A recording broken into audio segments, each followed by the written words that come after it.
Hi guys, how are you? Hi guys again. I hope you're doing well. I am doing well. Welcome back to my YouTube channel. If you're new, welcome. I am She Philip and this is my YouTube channel. I've been sharing quite a lot on this channel. If you're new, I think you can just go and check it out. I started this channel with the name of I chose to be a little bit vulnerable, and I shared a history of a bit of my story that is quite the aim was actually to inspire somebody because it's something I've been through. So I started that I think 3 months ago, and I also have a song. You go check it out. Girls, akona wimbo.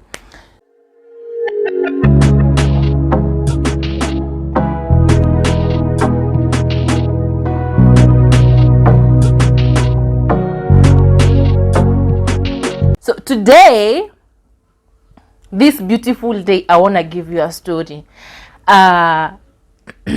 Remember, I told you I wedded.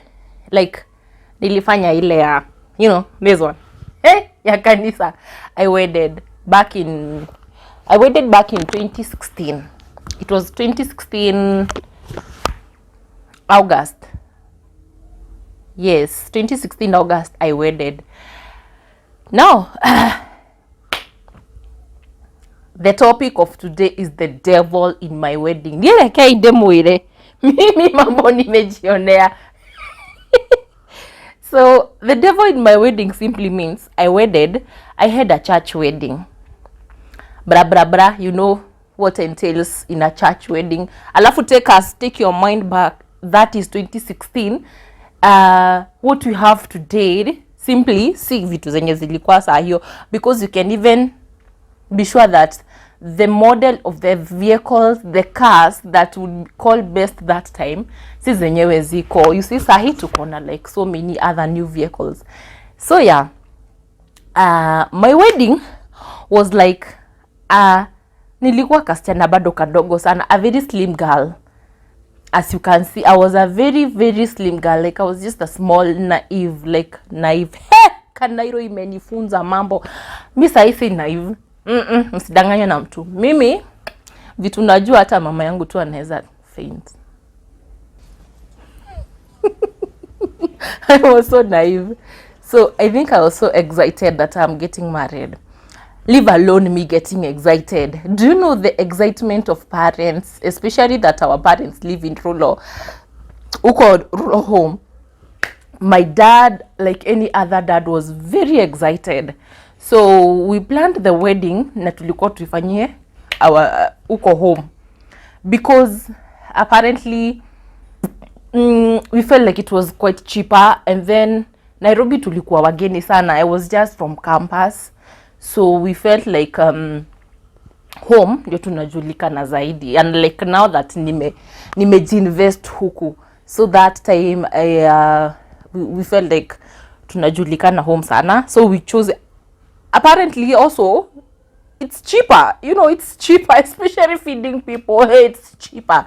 And then where we come from, there is a lot of potatoes, cabbages and carrots, so we were very sure that hizo zikikuja hivi budget ya chakula inaenda hivyo.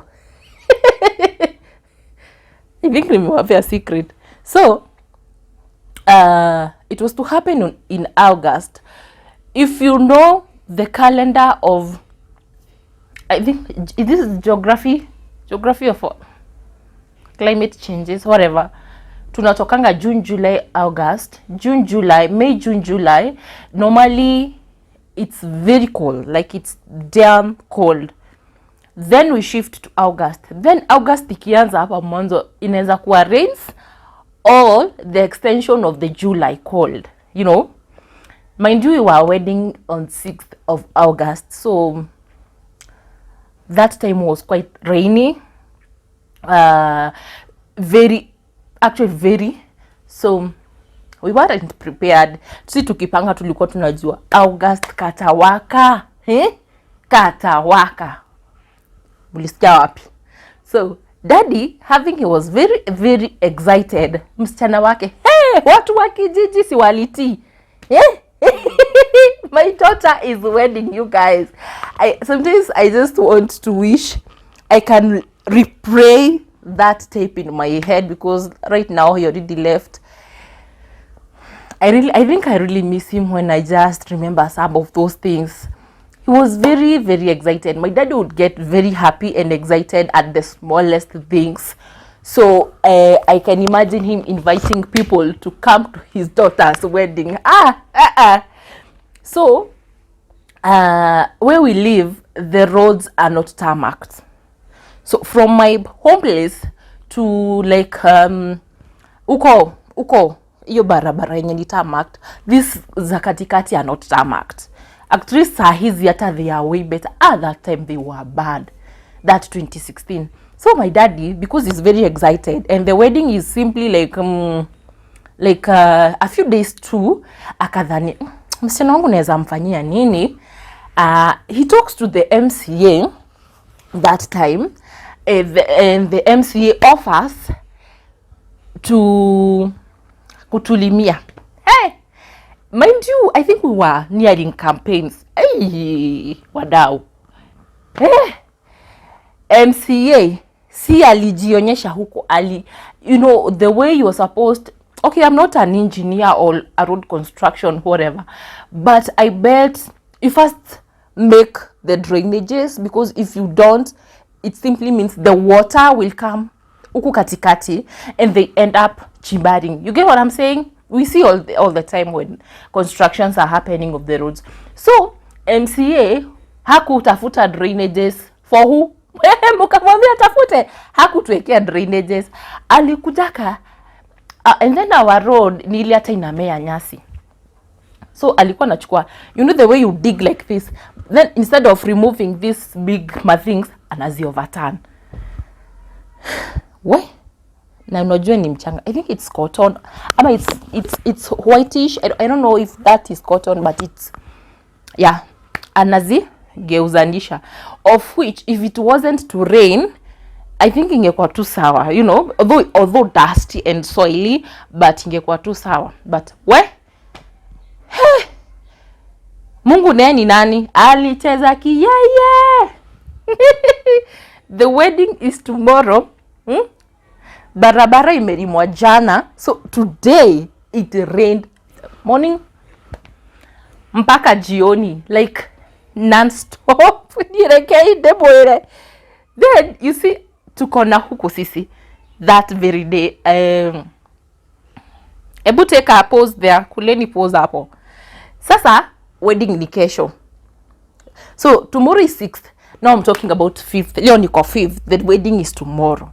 So we are still in Nairobi. Tuko bado Kanairo na you know, bridal team. So we are setting to go back where? Home. Home unasikia preparations zenye zina happen. Si mimi nimelimiwa, tumelimiwa kabarabara.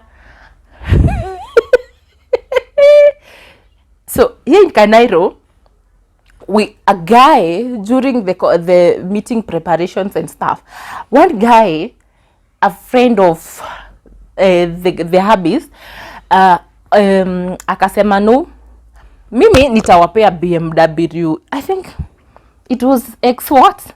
Sai tuko X, I don't know, can let me even not mention the X whatever, but I think it was BMW. If X4 or X, there are X4, some X4, yes, BMW X4. You can imagine in 2016, if I'm not wrong, if it's BMW X4, that was a big machine. It's a German machine. And then, adding on top of it, it's coming to our rural home. So to our rural home, that's a giant, my friends, that's a giant. So I think we were very excited for that car. So the guy decides, yes, now a BMW. By the way, it was a sure bet. Like, he's a very good friend of his. So, ata tuko na stress za gari. Oh, mlisikia wapi? So, usiku, sisi tunasikia tuko Kanairo. So sisi wote tunaelekea wapi? Home. That time mtu anaenda na timu yake. Yeye na maboys wake. Mimi na magirls wangu tuko salon doing the hairs and the nails and everything. Tuendanishe. Na mjue mnachukua matatu. Hey, wait. we were to take matatus, mnaenda home. Matatus was not even the issue. The issue was time, because mko Nairobi around like 7 was still in Nairobi, and mind you, tu ni mbali na msisahau tumelimua barabara, na msisahau kunanyesha, msisahau tulikula post mahali, si ndio? So this guy, the BMW guy, goes to pick the car alete. He was to come spend at his place. Asubuhi tu ni kuamkia anichukue, you get, because we come from the same locality. So alikuwa spend kwa, then in the morning he comes, picks me up. That was easier, because hange manage to come from Nairobi to our rural home. That would be so far. So yeah, he's coming to pick the car. We shetani na yeye ni nani? Hey, let me tell you, kuna ile, you know the saying that goes that there is a devil of the wedding and the burials. Me I'm here to testify you. Kuna shetani wa harusi. So he's on the highway Westlands. Sana tuletea gari. Nisikia wapi? Na yeye shetani alikuwa ametuma mtu mwingine from minding his own business. Akaenda akachukua mawe. That kagari kenye kanaitwa, in Kikuyu we call it ndae. Dae. I don't know how you people call it in your other, you know, languages, but I don't even know in English what it's called, but mnajua tu it's normally, it looks like in a car combo. You know, they say that it's, I don't know, let me not explain about those rollies. Me, I don't even know about it. So that very rolly was from Kware to take Mawe, I don't know to where. Na shetani had reached before the rolly, akaeka hizo mawe, wakaeka zote, and they actually offloaded. That's offloading, yes. Na wakaeka excess, because you see it's at night and they need maybe to make fewer trips, whatever. So when this guy is bringing us the BMW, now they are stuck in traffic. The whole place it was rains everywhere, so they were stuck in traffic. So if you know about this dae, it inapotezanga brakes very fast. By the way, me if it passes near me, I freeze. Siipendi anywhere around me. If we are in traffic and I see it, I would rather maneuver and just go away from that one, because I think from actually that time it exceeded my fears. So they are on traffic. The ndae, nikisema ndae, please get, it's the one that is carrying the mawes, the stones. So it loses the brakes. If it loses the brakes, it definitely starts roaring behind. Like ilianza tu kurudi nyuma. Mind you, so you know traffic rule is normally it's 1.5. And we don't even keep that as Kenyans. So definitely ni ile ya bumper to bumper, like mumesimama hapa kwa hapa. So even if the BMW was to run from the dae, haingeweza, because there's no space behind. You know, Kenyans, the bumper to bumper parking. So ilikuja imepita na nini? Na gari ya Mohiki. Well, that was scary, by the way. I'm talking about it like it's a funny story, but it was it's sad. Then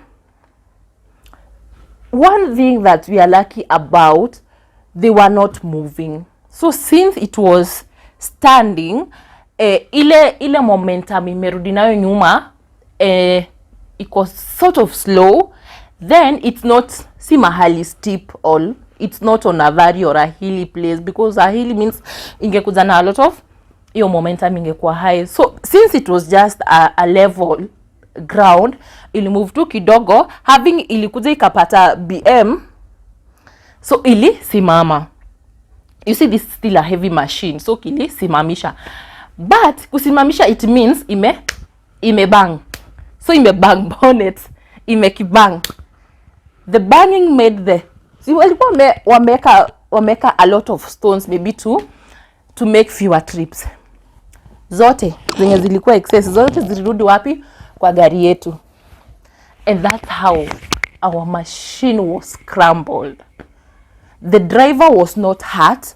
The driver managed to escape, because you see, you are stuck in traffic. So the moment you realize what is happening, atatoka tu, like it was very easy to, as long as he was very keen, alitoka tu. The car was damaged. It's the car that is 11 p.m. That was 11 p.m. So having it was 11 p.m. ya usiku, sisi tunangoja gari tukujie.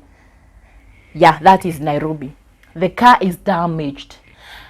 Haya, turudi home. The preparation are still ongoing. The matope is, so me, the brides and the bride and the bridesmaids, tunatoka Nairobi wapi? Twende home. Our nails are done, but kufika wale kwetu kwa kale ka barabara niliwaambia. Let me laugh. We had to remove the vehicle that was, ilikuwa inatupeleka, haingepita hapo. Ni usiku, we were getting home like around 10. Ni mutoe viatu na nails zenu na mamanikio na mama na mabags. Tulikanyanga matope, tunafika home.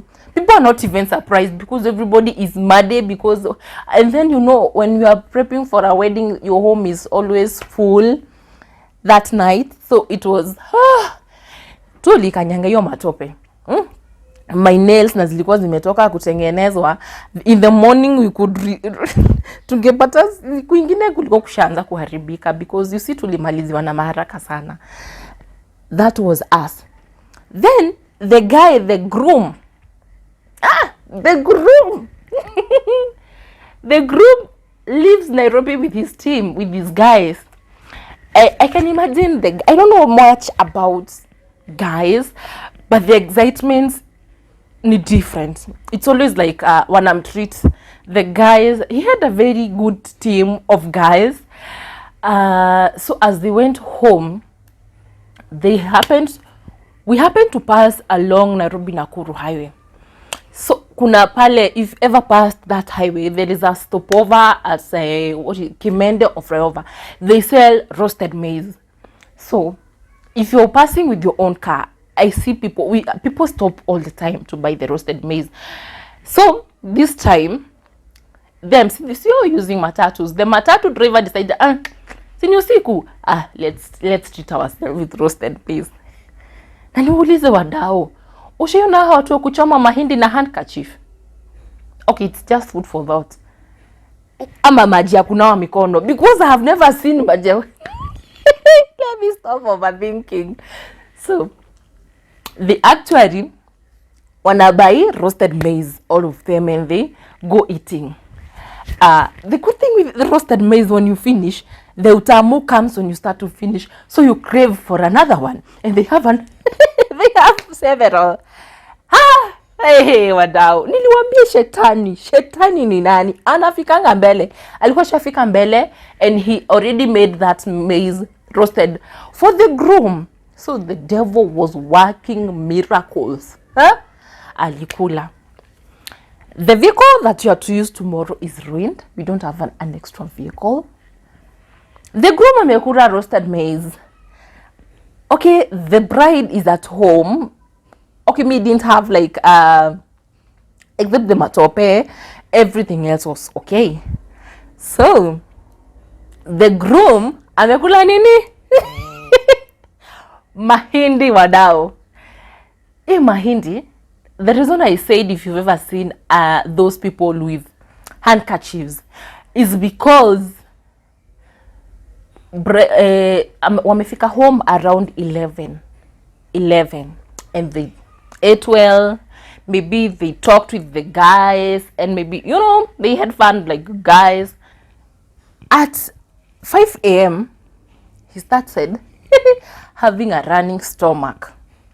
He see ile kadogo ati it comes and goes. Severe running stomach, like he was severely diarrheaing. Anaamka kufanya harusi. The vehicle is ruined. Kumekucha. Immediately the vehicle was ruined. He was able to solve that with his friends, and another guy offers kunibeba na I don't remember the model of the car, but it was new. It was Subaru Legacy. I think that time the car was okay. It was so cool. ilikuwa very stretched. Like I just loved the car. And then it was new. Alikuwa tu ameibai, like hakuwa ametumia. So it was just, I think it was just God working miracles for us. So the car is sorted now. Lakini wacheni niwaambie wadau. Mumesikia kunanyesha? Mulisikia wapi Subaru Legacy ni 4-wheel? It is not a 4-wheel. So it means haiwezi manage kumanuva ile kabarabara kakwetu. That is one. Hata haiwezi ingia. Like it's so low. If you know the Subaru, hakuwa hata ameinua. It was so low. Then niliwaambia MCA wetu alikuwa analima anapinduanisha zile mavitu. Like it couldn't. So we have a car, but the fact remains the car cannot manage to maneuver the road. The groom is severely diarrheaing at 5 a.m. Let me laugh.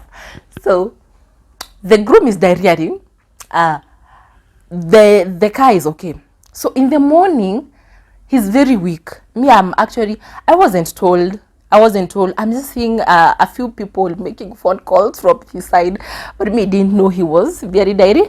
So apparently he was advised to have yogurt, and he had a few tabs, diastops, and I think it got better. Hakuna kitu mbaya kama kudiarrhea. You know, you actually fear having anything. Like I think in the morning he had nothing, and you top on that ame diarrhea almost everything maybe he had. So hana kitu kwa, like ako too weak, hajakula anything. He's just having water, hot water. So now it's in the morning. The groom and the bride and the, what are they called? The bride, the groom, the guys, they are ready. So the vehicles were so many. Where they live, actually the roads are quite better. The MCA they had that time, alikuwa ameanza like overwork. Like he was okay. So our car road was the one that had issues. So yeye kutokea kwa barabara and stuff hawakuwa na issue. So their transport was okay. Ni masaa ya kuendea nani? Bibi harusi. So in the morning I'm woken up. We shower and we prepare with the girls. My makeup lady comes. She was a very nice girl. She comes very early in the morning na hiyo matope. Alikuwa fold. She came all the way from Nairobi and she managed to be there by around 5 p.m. So we were done makeup and we were ready set to go. But there was one issue. Now it happens. The vehicles, all of them that are coming for the bride, zimesimama wapi? Kwenye kabarabara kanaanza wadao. Zingie zikienda wapi? Kwenu. Ulisikia wapi zinaweza ingia? Haziwezi manage. And I am in the house waiting to nikujiwe.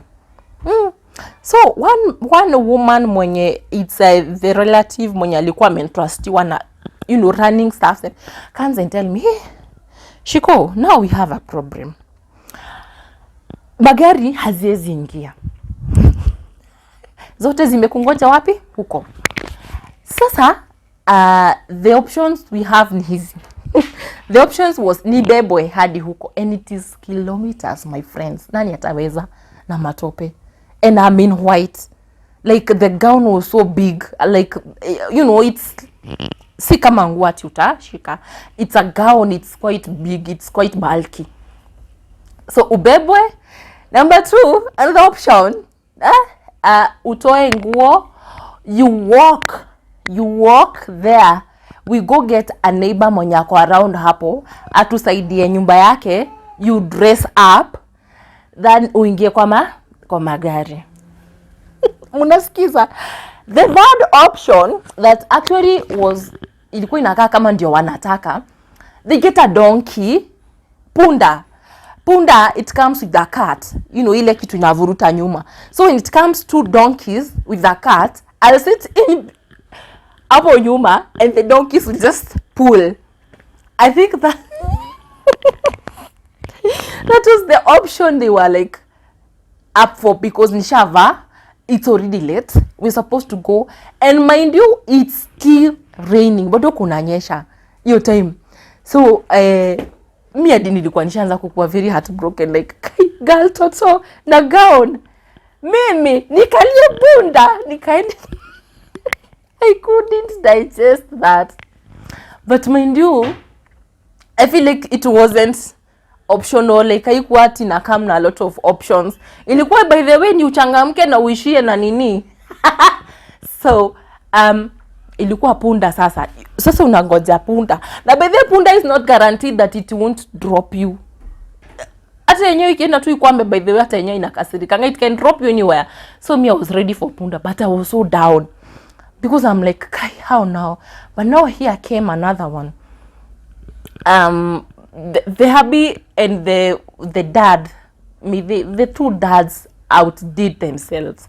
So the other dad happens to work, where he happened to work, they had, I think, I don't know, a boss who was quite good enough. Akasema, no, I have 2 4 wheels. Zitateremka huko chini, they were 2 Prados. Zitanichukua and zichukue my mom and my dad and a few maids. So they come. I remember they came 3 4 wheels. One Hilux, whatever, what is it called? One Hilux and 2 Prados. And that's how I escaped kubebwa na punda kwa harusi yangu. Ya wadau. Mimi hata saa hii ningekuwa ninakaa hivi ninalia nikikumbuka nilibebwa na punda. Ningesema nini? Ningeambia watu nini wadau nilibebwa. Aje girl toto na punda. Anywho, that was my wedding. We managed nikabebwa na Prado. It maneuvered the mud. We got to the other vehicles. I was shifted to cars and then nikaingia kale kasafi. Shoo kanisa. And that's how, and by that time it was starting to get all a little bit sunny. But by the time we were starting the service, my guys, it was all. Now here comes the other issue. Kwetu ni kwa baridi. And this is a cold day. Nani aliwaambia tulishona nguo za baridi? My girls' dresses were completely sleeveless. They were completely sleeveless. Gauni yangu mkaambiwa na nani iko na mikono? Mlikuwa ikishonwa. It's completely. Ilikuwa actually na straps. Straps, my guys. Straps. Mlikuwa ni mumenibaya sweta. Nimefreeze. Huku kila mtu amejaa goosebumps. It was cold. You can imagine it was church full of people with heavy hoodies. Nyinyi mumetoa hadi nini huku. It was so cold for us. Like luckily we had a DJ. DJ tu ndiye alituokolea because alicheza kiyeye. Our DJ was DJ Fatso. That time he was still upcoming, but I think that time he was getting better. Alicheza kiyeye. So he managed to, I think when it comes to DJing, he outdid everything because kwa reception ilishika kaliweza. And then we managed to get, by the way, I think a wedding when you have a good DJ and a good MC and a vibrant bridal team, hiyo imeenda. Wadau hiyo imeenda. Hata hatukukumbuka baridi. Because it was so good, it was so fun. Having kwanza tulianza hiyo siku na mashida sana. Ilisha vizuri. So we do the wedding, it ends well. Yote haina ati hitches na nini, ilikuwa smooth. So the day ended very well. So it comes in the evening. If you have wedded, in the evening you either have gotten a restaurant to spend on before mwende honeymoon, because normally you are very tired. And if you're home, kama sisi unaona tumefanyia home, if home kuna watu wengi, it means all the rooms, watu wenye walilala jana, if they are to sleep again, bado wanalala leo na mshaoana. So it's like hamnanga this space. So for us, we had gotten a reservation hotel quite far from now home. You see, by the time you finish the wedding, when you get home, you are given all the gifts, and you have to account for all the gifts that were gifted. Zenye unabeba ubebe, zenye unasema zitaachwa home uache, because not everything that comes utafeel kubeba ama utahave kubeba. So like, I mean, what it means to the utafeel kubeba, it means unaweza letewa tuseme sahani like 50 zinafanana, so you opt mam chukua 20 na mimi chukue 20, like that's what I meant. So it's time to leave for the hotel, you know, twende wapi tukajibambe, ni after wedding. Okay, demo ile na MC wa that side had decided, you know what guys, it is my day to shine, it is my day to do the thing. So the guy had put diversions on that highway, but hakuweka, what are they called, those diversions warnings, like you're supposed, we are used to this route, but he didn't warn us that you're supposed to divert. So we just see constructions and we are like, oh jeez. Then we are like, I think this route still goes to the same place, so we use the route. The issue was, you use that route, but kuna mahali ulikuwa unafaa ufike, now you divert to go join this other, the main one. Now alituwekea diversions, hakuweka, tulienda tukaenda, and you know it's at night, so there are no vehicles.